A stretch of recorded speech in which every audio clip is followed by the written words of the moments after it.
नमस्कार, बहुत स्वागत है आप सभी लोगों का हमारे समृद्धि आईएएस के यूट्यूब चैनल पर। और करंट अफेयर्स के वन लाइनर प्रोग्राम में इस समय तो जान ही रहे होंगे कि परीक्षा के पहले करंट अफेयर्स ही लोग पढ़ते हैं और पढ़ना भी चाहिए। अब कुछ नया नहीं पढ़ना है आपको, जो आपने पढ़ रखा है वर्ष भर उसी का रिवीजन करिए। करंट अफेयर्स भी आप एक रीडिंग दो रीडिंग जरूर कर लीजिएगा चीजों को, क्योंकि यहाँ क्या है कि कंफ्यूजन वाली स्थिति बहुत ज्यादा रहती है। और वही हमारा प्रयास है। देखिए, जितने भी वीडियो हम करंट अफेयर्स के डाले हैं उसकी सारी समरी हम केवल 5-6 वीडियो के माध्यम से करवा दे रहे हैं। कि ये जो 5-6 वीडियो लास्ट के हैं वन लाइनर वाले, ये तो आप लोगों के लिए बहुत बहुत ज्यादा फ्रूटफुल हैं, तो इन्हें तो जरूर देख के जाइएगा परीक्षा के पहले। और ये हमारा 5वां है, 2 और आएगा इसके बाद। एक यूपी से संबंधित चीजें आएंगी और एक जैसे चल रहा ऐसे आएगा, तो केवल 2 और देखना है और उसके बाद आपकी करंट की चीजें पूरी तरीके से समाप्त हो जाएंगी। टाइम टेबल आप जान ही रहे होंगे, सुबह 9 बजे, शाम को 5 बजे। और आप लोगों के लिए एक महत्वपूर्ण सूचना हम और दे दें कि संस्थान जो है, मुख्य परीक्षा जो हमारा वर्ष भर चलता रहता है, तो पीटी की वजह से जो अभी रुका हुआ है, तो 15 अक्टूबर से पुनः पीटी मेंस हमारा स्टार्ट हो जाएगा। और उसमें एक बैच हमारा आरओ मुख्य परीक्षा वाला शुरू हो जाएगा 15 अक्टूबर से। तो जो बच्चे इच्छुक होंगे वो ज्वाइन कर लेंगे। और दूसरा जो हमारा बैच है वो मेंटरशिप प्रोग्राम है, और एक बैच हमारा शुरू होगा जो अब की बार मेंस पार जो पीटी के जस्ट बाद हर वर्ष शुरू होता है। तो ये सारे बैचेस हमारे शुरू हो जाएंगे। शून्य से शिखर बैच हमारा शुरू हो जाएगा। तो 15 अक्टूबर से बैच शुरू है, आप उसको भी ज्वाइन करें। साथ ही साथ नामांकन भी शुरू हो गया है। और चूंकि स्टार्टिंग के कुछ बच्चों, मतलब कुछ क्या 20 बच्चों को ऑफर भी रहता है, तो अभी उस ऑफर का भी आप लाभ उठा सकते हैं। राष्ट्रपति द्रौपदी मुर्मू ने राज्यसभा के लिए किन 4 सदस्यों को नामित किया है? तो उज्जवल निकम, मीनाक्षी जैन, हर्षवर्धन श्रृंगला और सी सदानंद मास्टर। आप लोग जानते ही होंगे कि राष्ट्रपति जो है वो 12 सदस्यों को राज्यसभा में जो है नामित करते हैं। तो ऐसे में 4 सदस्यों को नामित किया गया है और इनके नाम जानते रहिए। तो उज्जवल निकम अधिवक्ता हैं, मीनाक्षी जैन इतिहासकार हैं, हर्षवर्धन श्रृंगला जो है पूर्व विदेश सचिव हैं, और सी सदानंद मास्टर जो है वो सामाजिक कार्यकर्ता हैं। भारत की 16वीं जनगणना कब आयोजित करने की घोषणा की गई है? तो 2027 से ये 16वीं जो है जनगणना आरंभ होगी। और भारत की 16वीं जनगणना कितने चरणों में होगी? तो ये 2 चरणों में होगी। भारत में पहली बार मोबाइल आधारित ई वोटिंग किस राज्य ने शुरू की है? तो ई वोटिंग की व्यवस्था शुरू करने वाला मोबाइल आधारित भारत का राज्य बन गया है बिहार। और भारत ने किस शहर को यूनेस्को क्रिएटिव सिटीज नेटवर्क की गैस्ट्रोनॉमी श्रेणी के लिए नामित किया गया है?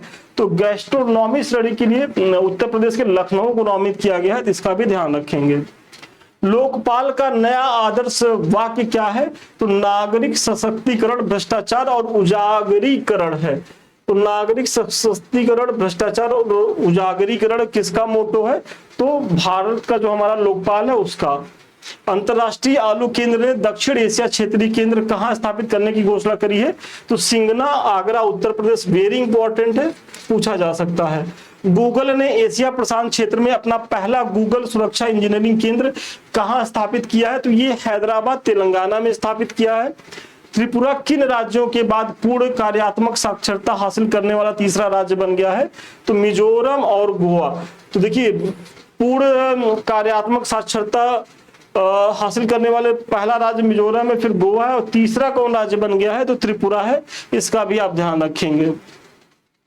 प्रधानमंत्री नरेंद्र मोदी ने नई दिल्ली में किन 2 महानतम आध्यात्मिक और नैतिक नेताओं के मध्य ऐतिहासिक वार्तालाप के शताब्दी समारोह का शुभारंभ किया? तो श्री नारायण गुरु और महात्मा गांधी। और यह ऐतिहासिक वार्ता कब हुई थी? तो 12 मार्च 1925 को किस स्थान पर हुई थी? तो शिवगिरी मठ, तिरुवनंतपुरम, केरल में हुई थी। तो महत्वपूर्ण पॉइंट है, इसका भी आप ध्यान रखेंगे। किस राज्य ने आयुष्मान भारत डिजिटल मिशन के कार्यान्वयन में देश में प्रथम स्थान प्राप्त किया है? तो आयुष्मान भारत मिशन के डिजिटल क्रियान्वयन में प्रथम स्थान किसने प्राप्त किया? तो बिहार ने। जम्मू कश्मीर में पीएम मोदी द्वारा अनावरण किया गया दुनिया का सबसे ऊंचा रेलवे आर्क ब्रिज कौन सा है? तो चीनाब ब्रिज है।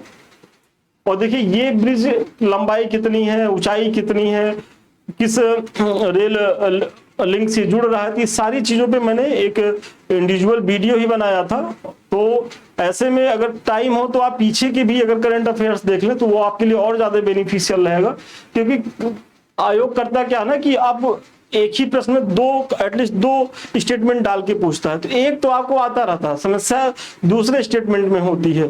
तो वो तभी आप बना पाएंगे कि जब चीजों को थोड़ा सा डिटेल से देखेंगे। कौन सा प्रमुख रेल लिंक राष्ट्र को समर्पित किया गया है? तो वही जो चिनाब ब्रिज के माध्यम से समर्पित किया गया, तो उधमपुर श्रीनगर बारामूला रेल लिंक को समर्पित किया गया है। भारत की अपनी तरह की पहली स्वदेशी रूप से विकसित सरकारी वित्त पोषित एआई आधारित multi modal large language model का क्या नाम है? तो भारत जेन है। इसके बारे में मैंने पीछे भी बताया है। और महत्वपूर्ण ये फैक्ट है, प्रधानमंत्री नरेंद्र मोदी ने किस विद्युत परियोजना की पहली इकाई को राष्ट्र को समर्पित किया है? तो घाटमपुर ताप विद्युत परियोजना। और घाटमपुर ताप विद्युत परियोजना जो है वो कानपुर में स्थित है, उत्तर प्रदेश के। और ये जो है 660 मेगावाट की विद्युत परियोजना है। तो इसको भी आप जानते रहिएगा। Rising north east investor summit 2025, तो ये नाम याद रखिएगा, rising north east investor summit 2025 का उद्घाटन किया गया प्रधानमंत्री नरेंद्र मोदी के द्वारा। और इस समिट का आयोजन कहाँ हुआ है? तो भारत मंडपम नई दिल्ली में हुआ है। चुनाव आयोग ने एक मतदान केंद्र पर अधिकतम मतदाताओं की संख्या 1500 से घटा करके कितनी कर दी है? जो पहले बूथ बनाए जाते थे, एक बूथ, तो उस पे जो 1500 मतदाता की व्यवस्था होती थी तो घटा करके 1200 कर दी गई है। मार्च 2025 में जारी भारत में नदी डॉल्फिन की जनगणना के अनुसार किस राज्य में सर्वाधिक नदी डॉल्फिन पाई जाती हैं? तो उत्तर प्रदेश में सबसे ज्यादा नदी डॉल्फिन पाई जाती हैं। कितनी संख्या? कुल 2397। इसके बाद अगर आप देखेंगे तो बिहार की भूमिका है, यहाँ कुल 2220 है। और फिर पश्चिम बंगाल तीसरे नंबर पर है, 815 नदी डॉल्फिन यहाँ पाई जाती हैं। भारत में स्वतंत्र परिसर स्थापित करने वाला पहला अमेरिकी विश्वविद्यालय कौन होगा? तो इलिनोइस इंस्टीट्यूट ऑफ टेक्नोलॉजी है। ये पहला अमेरिकी विश्वविद्यालय है जो भारत में अपना परिसर स्थापित करेगा। और आप बताइए कि ये सबसे पहले भारत में किस जगह अपना परिसर स्थापित करेगा? ये आप लोग का होमवर्क है।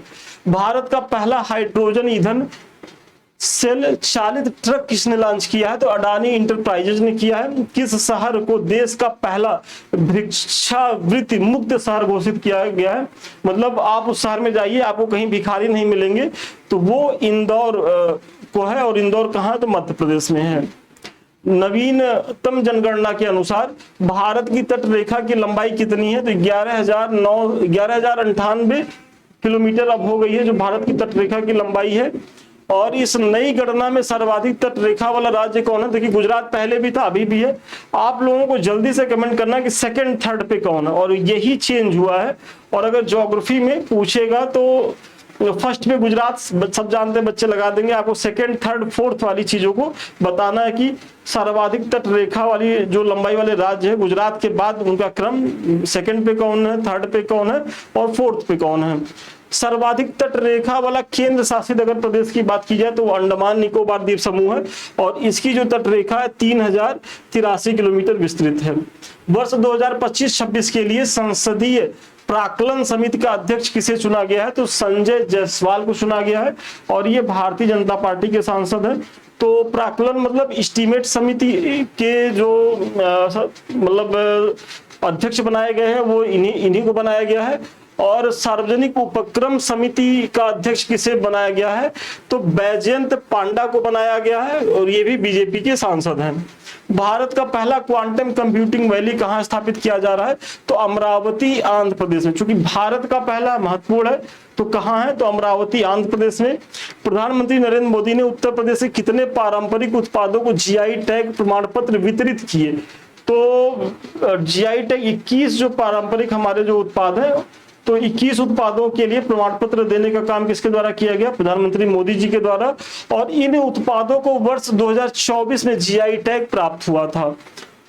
थोड़ा सा कुछ जीआई टैग को देख लेते हैं। तो उत्तर प्रदेश का कौन सा क्षेत्र जीआई का हब बन गया है? तो ये जो काशी क्षेत्र है ये जीआई का हब बन गया है। और बनारस के किन उत्पादों को भौगोलिक संकेतक टैग प्रदान किया गया है? तो शहनाई, तबला, ठंडई, लाल पेड़ा, लाल भरवा मिर्च, तिरंगी बर्फी, भित्ति चित्र, चिरई गांव करौंदा तथा धातु ढलाई शिल्प, ये सब जो है इन्हें जीआई टैग मिला है। तो किस राज्य ने डॉल्फिन सफारी बनाने की घोषणा की है? तो उत्तर प्रदेश। और उत्तर प्रदेश में कहां डॉल्फिन सफारी बनाई जाएगी? तो वाराणसी में बनाई जाएगी। बहुत महत्वपूर्ण प्रश्न है ये। भारत का पहला ट्रिपल-P मॉडल आधारित ग्रीन वेस्ट प्रोसेसिंग प्लांट कहां स्थापित किया जा रहा है? तो बिचौली हप्सी इंदौर में। तो बिचौली हप्सी इंदौर में जो है भारत का पहला ट्रिपल-P आधारित जो है ग्रीन वेस्ट प्रोसेसिंग प्लांट मतलब वो स्थापित किया गया है। प्रधानमंत्री नरेंद्र मोदी को किस देश का सर्वोच्च नागरिक सम्मान grand commander of the order of the star and की ऑफ द इंडियन ओशन दिया गया? तो ये मॉरिशस का पुरस्कार है और ये मॉरिशस का सर्वोच्च पुरस्कार है। स्वावलंबनी कार्यक्रम किस मंत्रालय द्वारा शुरू किया गया? तो स्वावलंबनी कार्यक्रम जो है वो कौशल विकास एवं उद्यमिता मंत्रालय के द्वारा शुरू किया गया है। स्वावलंबनी कार्यक्रम का उद्देश्य क्या है? तो पूर्वोत्तर भारत में महिला उद्यमिता को बढ़ावा देना। तो जो स्वावलंबनी कार्यक्रम है इसका उद्देश्य क्या है? तो जो नॉर्थ ईस्ट में जो है वो महिलाओं की स्थिति को बढ़ाना है, उद्यमिता को बढ़ाना है। विश्व का पहला महामृत्युंजय यंत्र कहाँ स्थापित किया गया? तो तपोवन आश्रम प्रयागराज में और ये 52 फीट ऊंचा है, इसका भी ध्यान रखेंगे आप। भारत के लोकपाल ने प्रतिवर्ष किस तिथि को लोकपाल दिवस मनाने का निर्णय लिया गया है? तो 16 जनवरी। तो लोकपाल दिवस कब मनाया जाएगा? बहुत महत्वपूर्ण है। और जब इस तरीके के महत्वपूर्ण दिवस की पहली बार घोषणा होती है तो अपने आप में वो इंपॉर्टेंट हो जाता है। तो लोकपाल दिवस कब मनाया जाएगा? प्रतिवर्ष 16 जनवरी को। 18वां प्रवासी भारतीय दिवस सम्मेलन 2025 में कहाँ आयोजित किया गया? तो भुवनेश्वर उड़ीसा में। और भुवनेश्वर उड़ीसा में यह पहली बार आयोजित हुआ है, इसको भी ध्यान रखेंगे। कब आयोजित हुआ है? तो 8 से 10 जनवरी के बीच आयोजित हुआ है। और इस सम्मेलन में अगर मुख्य अतिथि की आप बात करेंगे तो क्रिस्टीन कार्ला कंगालू त्रिनाद और टोबैगो की राष्ट्रपति हैं, ये इसमें मुख्य अतिथि रही हैं। और पीछे मैंने क्लास में कहा था ना कि आप इसके मुख्य अतिथि के बारे में बताइए, तो आप लोगों ने, कुछ बच्चों ने कमेंट भी किया है, अच्छा है। और जिन लोगों ने कमेंट नहीं किया है वो यहाँ से ही जान ले, क्योंकि प्रश्न यहाँ से भी बन सकता है। हाल ही में किस चिड़ियाघर में भारत का पहला वन्य जीव जैव बैंक स्थापित किया जा रहा है? तो वन्य जीव जैव बैंक पहला जो है स्थापित किया जाए Padmaja Naidu Himalayan zoological park Darjeeling में स्थापित हो रहा है।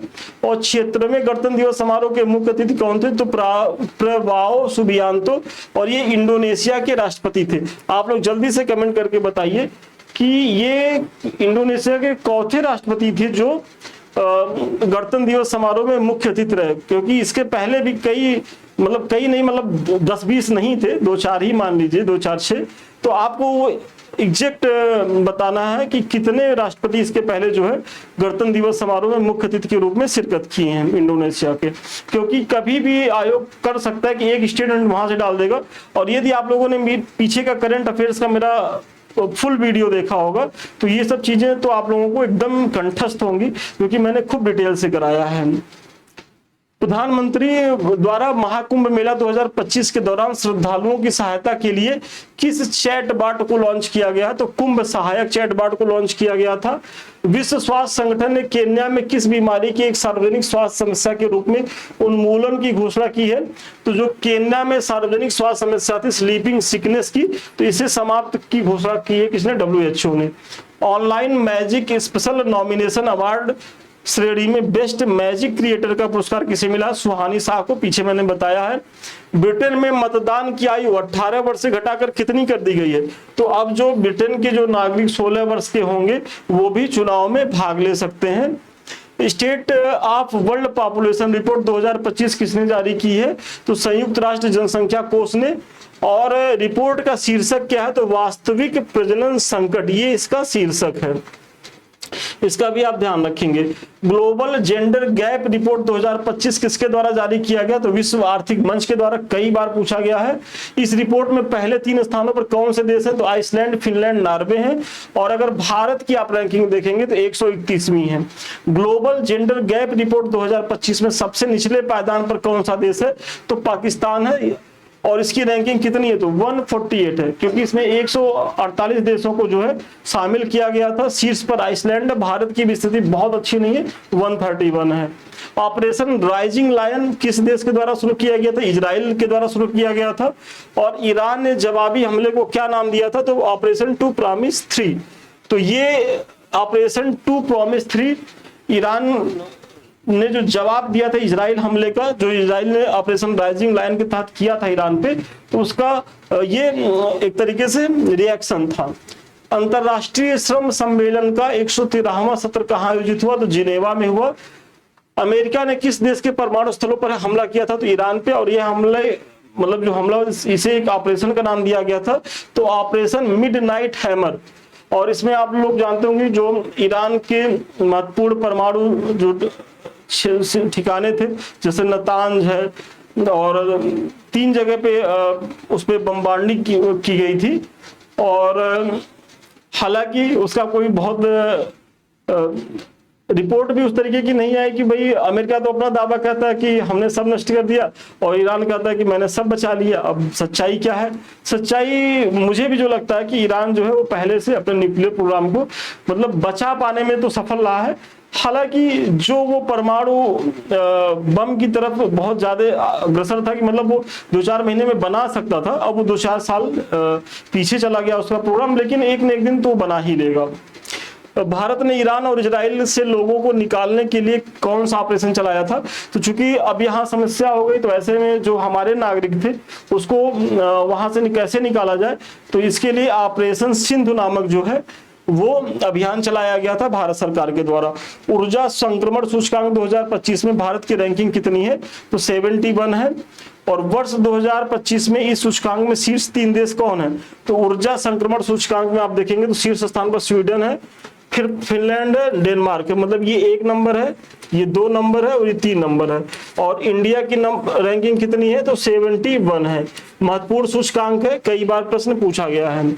सतत विकास रिपोर्ट 2025 में भारत का कौन सा स्थान है? तो 99वां है। और 80वें संयुक्त राष्ट्र महासभा सत्र का अध्यक्ष किसे चुना गया? तो एना लेना बैरबाग जर्मनी को चुना गया, पीछे मैंने बताया है। ग्लेशियरों के संरक्षण पर उच्च स्तरीय अंतरराष्ट्रीय सम्मेलन का आयोजन कहाँ किया गया? दुशांबे तजाकिस्तान में। विश्व हाइड्रोजन शिखर सम्मेलन 2025 कहाँ आयोजित किया गया? रॉटरडैम नीदरलैंड में। और भारतीय विदेश व्यापार संस्थान ने अपना पहला विदेशी परिसर कहाँ स्थापित करने का निर्णय लिया है? तो भारतीय विदेश व्यापार संस्थान ने अपना पहला विदेशी जो परिसर स्थापित करेगा वो दुबई में स्थापित करेगा, इसको भी आप जानते रहिए। किस भारतीय मूल के व्यक्ति को कनाडा का विदेश मंत्री बनाया गया? अनीता आनंद बनी है। और पर्यटन के लिए राष्ट्रीय स्तर पर क्रिप्टो भुगतान प्रणाली को स्वीकार करने वाला देश भूटान है। रॉबर्ट फ्रांसिस प्रीवोस्ट को किस नाम से पोप चुना गया? तो पोप लियो, ये याद रखिएगा 14 है ये, तो पोप लियो 14वें ये बने हैं। मूल रूप से वह किस देश के नागरिक है? यूएसए के। और उत्तरी अमेरिका में पैदा होने वाले वो पहले पोप है। जर्मनी की चांसलर के तौर पर किसे पदभार ग्रहण किया? किसने? तो फ्रेडरिक मर्ज ने। और एंथनी अल्बनीज किस देश के दोबारा प्रधानमंत्री बने? तो ऑस्ट्रेलिया के प्रधानमंत्री बने हैं। त्रिनिदाद और टोबैगो की प्रधानमंत्री का पदभार किसने ग्रहण किया? तो कमला प्रसाद विशेषण ने ग्रहण किया है। 6ठे बिम्स्टेक शिखर सम्मेलन का आयोजन कहाँ किया गया? तो बैंकॉक थाईलैंड में। और इस सम्मेलन की थीम क्या था? तो समृद्ध, लचीला और खुला बिम्स्टेक था। और ये आपको रिपीट हो रहा होगा, और कुछ फैक्ट यदि आपको रिपीट हो रहे हैं तो बेहतर तो है कि कम से कम आपको हम दोहरा भी दे रहे हैं। कुछ चीजें मिल रही हैं कल के वीडियो से, तो अच्छा है, आपका यहाँ कुछ रिवीजन भी हो जा रहा है। प्रधानमंत्री नरेंद्र मोदी को श्रीलंका में कौन सा सम्मान दिया गया? तो श्रीलंका मित्र भूषण मेडल दिया गया है। और म्यांमार के भूकंप प्रभावित क्षेत्रों में सहायता प्रदान करने हेतु भारत ने कौन सा ऑपरेशन चलाया? तो जो म्यांमार में भूकंप आया था तो वहां सहायता प्रदान करने के लिए जो आपदा राहत सामग्री जो पहुंचानी थी वो किस ऑपरेशन के तहत पहुंचाई गई भारत द्वारा? तो ऑपरेशन ब्रह्मा है। और नेटुम्बो नंदी नदैतवा किस देश की पहली महिला राष्ट्रपति बनी है? महत्वपूर्ण है ये। नेटुम्बो नंदी नदैतवा और ये बनी है नामीबिया की पहली महिला राष्ट्रपति। तो बहुत महत्वपूर्ण फैक्ट है। ग्लोबल फायर पावर द्वारा जारी सैन्य शक्ति रैंकिंग 2025 के अनुसार दुनिया की सबसे शक्तिशाली सेना किस देश के पास है? तो संयुक्त राज्य अमेरिका के पास है। सैन्य शक्ति रैंकिंग 2025 में भारत का स्थान चौथा है। और अमेरिकी राष्ट्रपति डोनाल्ड ट्रंप ने किस पर्वत चोटी का नाम बदल करके माउंट मैकिनले रखा? तो जो पहले माउंट डेनाली था उसका नाम बदल करके अब क्या हो गया? माउंट मैकिनले हो गया है। फोर्ब्स की वर्ष 2024 की सबसे ताकतवर 100 महिलाओं की सूची में कितनी भारतीय महिलाएं शामिल हैं? तो 3 है। सबसे पहले आप देखेंगे तो निर्मला सीतारमण को सूची में कौन सा स्थान मिला? तो 28वें स्थान पर ये है। और जो हमारी दूसरी इसमें महत्वपूर्ण है, रोशनी नदर मल्होत्रा को सूची में 21वां स्थान प्राप्त हुआ है। टाइम मैगजीन ने वर्ष 2025 में किसे पर्सन ऑफ द ईयर के रूप में नामित किया गया है? तो टाइम मैगजीन द्वारा 2025 का पर्सन ऑफ द ईयर जो दिया गया है डोनाल्ड ट्रंप को। राष्ट्रपति द्रौपदी मुर्मू ने नेपाल के किस सेना प्रमुख को भारतीय सेना के जनरल की मानद उपाधि प्रदान की है? तो जनरल अशोक राज सिंघल। और ये भारत तो करता है, और नेपाल भी भारत के जो सेना अध्यक्ष हैं उनको इसी तरीके से मानद उपाधि देता है। और ये हमारे नेपाल के बेहतर संबंधों को दर्शाता है। प्रधानमंत्री नरेंद्र मोदी को संयुक्त राज्य अमेरिका में किस पुरस्कार से सम्मानित किया गया? तो संयुक्त राज्य अमेरिका में पीएम मोदी को doctor Martin Luther king junior वैश्विक शांति पुरस्कार से सम्मानित किया गया है। Very important, doctor Martin Luther king junior वैश्विक शांति पुरस्कार से सम्मानित किया गया है। ग्लोबल पावर सिटी इंडेक्स 2024 में विश्व में किसने सबसे उच्च रैंकिंग हासिल की है? तो ग्लोबल पावर सिटी इंडेक्स में सबसे उच्च रैंकिंग जो है लंदन को मिला है। और इस रैंकिंग में शामिल एकमात्र भारतीय शहर कौन सा है? मुंबई, जिसे 48वां स्थान मिला है। वर्ष 2024 के COP29 की मेजबानी किस देश द्वारा की गई? तो अजरबैजान के द्वारा की गई। बहुत महत्वपूर्ण है। और जो COP29 है ये किसके लिए है? तो संयुक्त राष्ट्र जलवायु परिवर्तन सम्मेलन पे है। भारत और किस देश ने वर्ष 2026 को संस्कृति, पर्यटन और एआई के वर्ष के रूप में मनाने की घोषणा की है? तो भारत जो है स्पेन के साथ मिलकर के 2026 को संस्कृति, पर्यटन और एआई के रूप में मनाने की घोषणा किया है। भारत विश्व का कौन सा सबसे बड़ा ऑटोमोबाइल हब है? तो तीसरे नंबर का है 27 लाख करोड़ रुपए के साथ। फर्स्ट पे अमेरिका है 78 लाख करोड़ रुपए के साथ। थर्ड पे चीन है 47 लाख करोड़ रुपए के साथ। आरबीआई मौद्रिक नीति ने रेपो दर कितने बनाए रखा? तो 5.5% है इस समय। और मॉर्गन स्टैनली के अनुसार भारत कब तक दुनिया की तीसरी सबसे बड़ी अर्थव्यवस्था बन जाएगा? तो ये वर्ष 2028 तक जो है भारत दुनिया की तीसरी सबसे बड़ी अर्थव्यवस्था बन जाएगा। भारत में कुल डिजिटल भुगतानों का कितना प्रतिशत यूपीआई से होता है? तो जो हम लोग फोन से जो यूपीआई के माध्यम से पेमेंट करते हैं, तो भारत में कुल डिजिटल भुगतानों का 85% अकेले जो है वो यूपीआई के द्वारा भुगतान किया जाता है। स्किल इंडिया मिशन की 10वीं वर्षगांठ कब मनाई गई? तो 15 जुलाई 2025। वेरी इंपॉर्टेंट है। तो चूंकि 10 वर्ष पूरे हो गए हैं और इन योजनाओं को कई बार आयोग पूछता है कि इनका क्रम ये इस लगाने को दे देगा, कौन पहले आई कौन बाद में।